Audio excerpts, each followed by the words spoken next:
Hello students, இன்னைக்கு நம்ம 10th standard social science-கான public model question paper பார்க்க போறோம். Part 1, choose the correct answer. Question number 1 to 14. இதில் வந்து assertion and reason அந்த மாதிரி எல்லாமே கேட்பாங்க. ஸோ புக் பேக் எல்லாமே தரோவாக படிச்சுக்கோங்க. Part 2, answer any 10 questions. Question number 28 is compulsory. So ஒவ்வொரு கொஷினுக்குமே வந்து 2 மார்க்ஸ். ஸோ 20 மார்க்ஸ் இந்த பார்ட்டில் நீங்கள் ஸ்கோர் பண்ணலாம். கொஷின் நம்பர் 28 வந்து உங்களுக்கு கம்பல்சரி கொஷினாக இருக்கும். And part 3, answer any 10 question. Question number 42 is compulsory.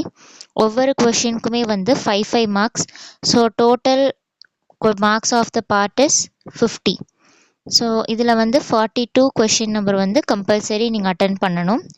Part 4, answer the following questions. இதில் வந்து நீங்கள் வந்து 2 கொஷின்ஸ் அட்டென்ட் பண்ணணும். இந்த 2 கொஷினில் ஒவ்வொரு கொஷினுக்குமே வந்து 8 marks. So total 16 marks. So இதுதான் வந்து 10th ஸ்டாண்டர்ட் ஸ்டேட் போர்டுக்கான பப்ளிக் மாடல் கொஷின் பேப்பரோட மார்க் பேட்டர்ன். ஸோ இந்த மார்க் பேட்டர்ன் பேசிஸ்லேயே எல்லோரும் படிங்க. மோஸ்ட்டாக புக் பேக்கில் இருக்க எல்லா கொஷின்ஸுமே தரோ பண்ணிட்டீங்கன்னா ஈஸியாக உங்களால் 70 above ஸ்கோர் பண்ண முடியும். இந்த மாதிரி எக்ஸாம் ப்ரிப்பரேஷன் கைடன்ஸ்க்கு சக்ஸஸ் டேலண்ட் சென்டர் எஜுகேஷனல் அகாடமியை ஃபாலோ பண்ணி சப்ஸ்கிரைப் பண்ணுங்கள். உங்களுக்கு ஏதாச்சும் டவுட்னா கீழே இருக்கிற வாட்ஸ்அப் நம்பருக்கு மெசேஜ் பண்ணுங்கள். தேங்க்யூ.